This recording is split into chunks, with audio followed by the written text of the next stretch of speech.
পরিষ্কার বলতে চাই জালিম ফ্যাসিবাদী স্বৈরাচারী হাসিনার আমলেও হকের মূল কথার ক্ষেত্রে আপোষ করার চিন্তা করি নাই। ভালো বুঝাইছিলাম, মরা বাপের মূর্তি বানায়েন না, ভালো হবে না। মানুষটা মারা গেছে এবং তাকে আমরা মুসলমানই মনে করি, কাজেই তার মূর্তি বানায় আল্লাহর সামনে তাকে লজ্জিত করেন না, জনগণের সামনে তাকে অপমান করার ব্যবস্থা করেন না। কথাটা ভালো লাগলো না আমাদের। আমার বিরুদ্ধে তিনি ক্ষিপ্ত হলেন, জাতীয় সংসদে তিনি আমার বিরুদ্ধে কথা বললেন, তার গোটা রাষ্ট্রযন্ত্রকে আমার বিরুদ্ধে লেলিয়ে দিলেন। ডিজিএফআই, এনএসআই সহ প্রত্যেকটা গোয়েন্দা সংস্থা যাদের কাজ ছিল রাষ্ট্রের নিরাপত্তা নিশ্চিত করা, সব কাজ বাদ দিয়ে তারা আমাদের আলেম সমাজকে জাতির সামনে হেয় প্রতিপন্ন করার জন্য তারা মাঠে নেমে নামলো। খালি কাদেরকে বরখাস্ত করতেছেন দেখতেছি আমরা। আমাদের ওই নাটকের সময় কারা কারা ছিল অনেকের চেহারা আমার মনে আছে।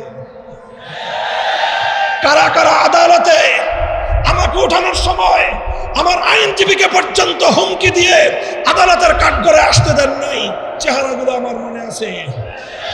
আদালতে থাকবে বিচারক আর আইনজীবীরা। আমাকে আদালতে উঠানোর সময় সশস্ত্র বাহিনীর সদস্য সেখানে উপস্থিত কেন ছিল?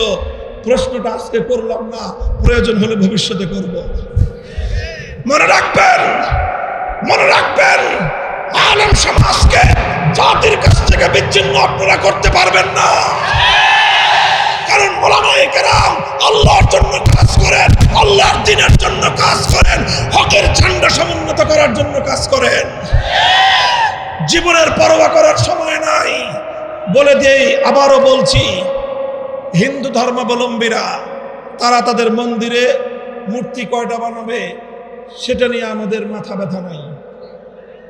হ্যাঁ, একটা আফসোস আছে যে তারা সঠিক ধর্ম পেল না, ইসলাম ধর্ম গ্রহণ না করে জাহান্নামের পথে তারা চলতেছে, মনে ব্যথা আছে।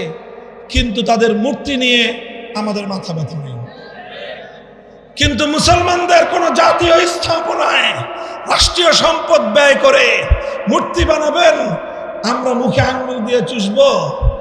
ফ্যাসিস্ট হাসিনার আমলেও হয় নাই, ভবিষ্যতেও হবে না। বাংলাদেশে নতুন করে আর কোনদিন ভাস্কর্যের নামে মূর্তি সংস্কৃতি বাস্তবায়ন করতে দেব না। প্রস্তুত থাকবেন তো ইনশাআল্লাহ? হাম পাসবানে মিল্লাতে ইসলামিয়া, আমাদের কাজ হলো ইসলাম ধর্মের পাহারাদারি করা। হাফিজ হুজুর বলতেন যে তোমরা রাষ্ট্র চালাইতেছো, চালাও, ওটা নিয়ে কারাকারি করার খুব আগ্রহ আমাদের নাই। আমাদের জায়গাগুলোকে কাজ করার জন্য নির্বিঘ্ন পরিবেশ তোমরা রাখবা। আমাদের কোনো কাজের ব্যাপারে নাক গলাতে আসবে, সে নাক আমরা কেটে ফেলবো। আমার আগামী প্রজন্মের কোন সন্তানকে নাস্তিক্যবাদে দীক্ষিত করবার কোনো পায়তারা বরদাস্ত আমরা করব না। এই বিষয়গুলোকে বাদ দিতে হবে। আগামী প্রজন্ম যেন ইসলামের নবী মুহাম্মদ আরবি সাল্লাল্লাহু আলাইহি ওয়াসাল্লামের সিরাত এবং তার জীবন সম্পর্কে যেন জানতে পারে। এই ধরনের শিক্ষা কারিকুলাম এবং শিক্ষা সিলেবাস জাতীয় শিক্ষা ব্যবস্থায় অন্তর্ভুক্ত করতে হবে। এগুলো যদি করেন, ইসলাম ধর্মটা যদি নির্বিঘ্ন নিরাপদ থাকে, আমরা যারা আল্লাহর জমিন আল্লাহর দ্বীন নিয়ে দাওয়াত করি, আন্দোলন করি, সংগ্রাম করি, রাজনীতি করি, আমাদের রাজনীতি না থাকে, তার ব্যাপারে আমরা জিরো টলারেন্স নীতিতে যাব।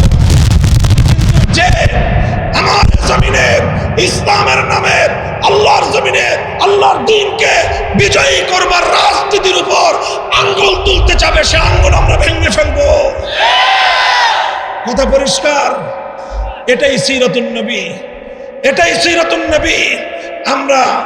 আমরা নরমের নরম থাকতে চাই, নম্রভাবেই দ্বীনের দাওয়াত দিতে চাই। যদি কেউ আমাদেরকে বাধা দিতে আসে, আমরা তখন বাধার পাল্টা জবাব দিতে জানি। আল্লাহ পাক আমাদেরকে বুঝবার তৌফিক দান করেন। সিরাতুন নবীর সোনালী আদর্শ মোতাবেক আল্লাহ সমাজ গঠন করার তৌফিক আমাদেরকে দান করেন। জাতীয় সিরাত কমিটির ঐতিহাসিক আজিম শান এই ইজলাসকে আল্লাহ কবুল করুন।